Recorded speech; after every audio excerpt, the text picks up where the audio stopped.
السلام علیکم ورحمۃ اللہ وبرکاتہ۔ دوستوں، درس قرآن و حدیث صرف 10 منٹ میں۔ آپ سمجھ سکتے ہیں کہ اللہ ہمیں قرآن میں کیا پیغام دے رہا ہے۔ اس درس کو اینڈ تک دیکھیں اور دیگر دوستوں سے بھی شیئر کریں۔ جزاک اللہ۔ الحمدللہ رب العالمین والصلاة والسلام علی سید الانبیاء والمرسلین، اما بعد فاعوذ باللہ من الشیطان الرجیم، بسم اللہ الرحمن الرحیم۔ ناظرین کرام، حاضر ہوئے ہیں سلسلہ درس قرآن لے کر آپ کی خدمت میں۔ آج ہم سماعت کریں گے سورہ بقرہ کی آیت نمبر 200، 201 اور 202۔ 3 آیت مبارکہ سماعت کرتے ہیں۔ آئیے سنتے ہیں کہ اللہ تبارک و تعالیٰ نے اپنے پاک کلام کی پاک آیتوں میں کیا ارشاد فرمایا ہے۔ رمضان المبارک کا مہینہ چل رہا ہے، اللہ تعالیٰ میں خوب عبادت کرنے کی، درس قرآن سننے کی، دوسروں کو پہنچانے کی توفیق عطا فرمائے۔ بسم اللہ الرحمن الرحیم۔ ترجمہ: اللہ کے نام سے شروع جو نہایت مہربان رحم والا ہے۔ فَإِذَا قَضَيْتُم مَّنَاسِكَكُمْ فَاذْكُرُوا اللَّهَ كَذِكْرِكُمْ آبَاءَكُمْ أَوْ أَشَدَّ ذِكْرًا فَمِنَ النَّاسِ مَن يَقُولُ رَبَّنَا آتِنَا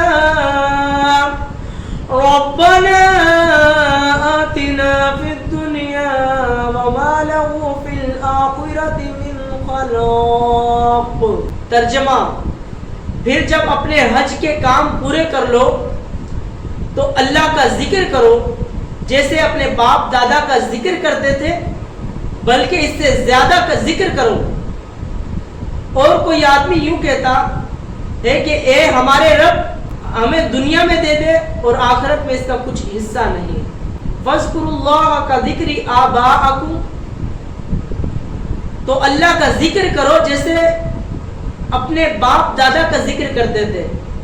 ناظرین کرام، اس کا کیا مطلب ہے کہ اللہ تعالیٰ کا ذکر کرو جیسے اپنے باپ دادا کا ذکر کرتے تھے؟ اس آیت میں کیا بتایا جا رہا ہے اور کب کی بات ہے؟ درس کو توجہ کے ساتھ سنیے گا۔ ناظرین کرام، زمانے جاہلیت میں عرب حج کے بعد کعبے کے قریب اپنے باپ دادا کے فضائل بیان کیا کرتے تھے۔ جیسے وہ حج کے کام سے فارغ ہوتے تو کعبے کے ارد گرد سارے کے سارے زمانے جاہلیت میں لوگ جمع ہو کر اپنے باپ دادا کی فضیلتیں بیان کیا کرتے تھے، ان کے رتبے کو، ان کے مقام کو، ظاہراً جو بھی تھا اس کو وہ بیان کیا کرتے تھے۔ اسلام میں بتایا گیا کہ یہ شہرت، یہ خود نمائی کی بیکار باتیں ہیں۔ اپنے باپ دادا کی جو تم باتیں کرتے ہو، یہ کعبے کے گرد باتیں کرنا، یہ بیکار باتیں ہیں۔ اس کے بجائے ذوق اور شوق کے ساتھ ذکر الہی کیا کرو، اللہ کا ذکر کیا کرو۔ تمہارے باپ دادا کا ذکر کرنا، ان کے فضائل بیان کرنا، جو تمہارے نزدیک فضیلتیں رکھتے ہیں، کسی اور کے نزدیک اسلام میں اس کی کوئی حیثیت نہیں ہے۔ جب اسلام میں کوئی حیثیت نہیں ہے تو تم جو اپنے باپ دادا کا ذکر کرتے ہو، اس کے بجائے تم ذوق کے ساتھ، شوق کے ساتھ اللہ کا ذکر کرو، یہ تمہیں بڑا فائدہ دے گا۔ اس آیت سے بلند آواز سے ذکر کرنا، لوگوں کا اکٹھے مل کر ذکر کرنا، دونوں ثابت ہوتے ہیں۔ کیونکہ عرب لوگ اپنے باپ دادا کا ذکر بلند آواز سے کرتے تھے اور مجمع میں کرتے تھے۔ کیوں؟ کہ ان کی مخالفت کرنے کے لیے کہا کہ تم اللہ کا ذکر کر سکتے ہو بلند آواز سے، اکٹھے ہو کے بھی کر سکتے ہو۔ آیت کے اس حصے اور اس کے بعد والی آیت میں دعا کرنے والوں کی 2 قسمیں بیان کی گئی ہیں۔ ایک وہ کافر جن کی دعا میں صرف طلب دنیا ہوتی ہے۔ کافر جو ہے وہ دنیا کو طلب کرتا ہے صرف۔ مومن کا شیوا نہیں ہونا چاہیے کہ وہ دنیا کی طلب کے پیچھے لگے۔ کیوں؟ کہ یہ دنیا جو ہے یہ کافر کے لیے جنت ہے، مومن کے لیے یہ قید خانہ ہے۔ مومن کے لیے اس طرح ہے کہ جس طرح ایک پرندہ جو پنجرے کے اندر ہے، قید میں ہے، اور کافر کے لیے اس طرح ہے جس طرح مچھلی دریا میں ہے، سمندر میں ہے۔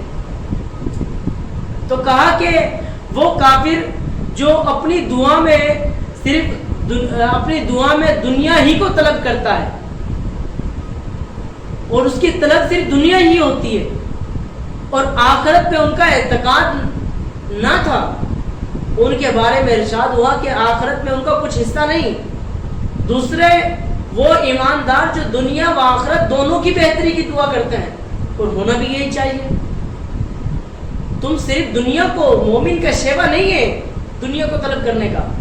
ہاں اگر تمہیں دنیا کی حاجت ہے، اور بندہ انسان، حضرت انسان کو دنیا کی حاجت ہوتی ہے، تو کہا کہ تمہارے لیے بہتر یہ ہے کہ تم دنیا اور آخرت دونوں کی بہتری کی دعا کرو۔ وہ کون سی دعا ہے یہ درس میں آپ سنیں گے آگے کہ کون سی دعا ہے۔ دنیا کی بہتری طلب کرنے کا حکم کیا ہے؟ کیا مومن کو دنیا طلب کرنی چاہیے یا نہیں؟ آئیے سنتے ہیں۔ یاد رہے کہ مومن اگر دنیا کی بہتری طلب کرتا ہے تو وہ بھی جائز ہے، اور یہ طلب دنیا اگر دین کے تائید اور تقویت کے لیے ہو تو یہ دعا بھی امور دین سے شمار ہوگی۔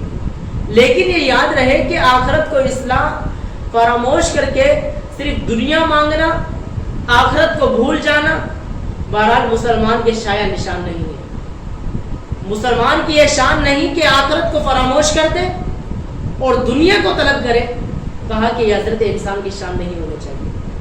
دنیا کے طلبگاروں اور آخرت کے طلبگاروں کے بارے میں اللہ تبارک و تعالیٰ ارشاد فرماتا ہے، من کان یرید العاجلۃ عجلنا له فیہا ما نشاء لمن نرید له ثم جعلنا جہنم۔ جو جلدی والی دنیا چاہتا ہے تو ہم جسے چاہتے ہیں اس اکیلے کے لیے جو چاہتے ہیں جلد دے دیتے ہیں، پھر ہم نے اس کے لیے جہنم بنا رکھی ہے جس میں وہ مذموم اور مردود ہو کر داخل ہوگا۔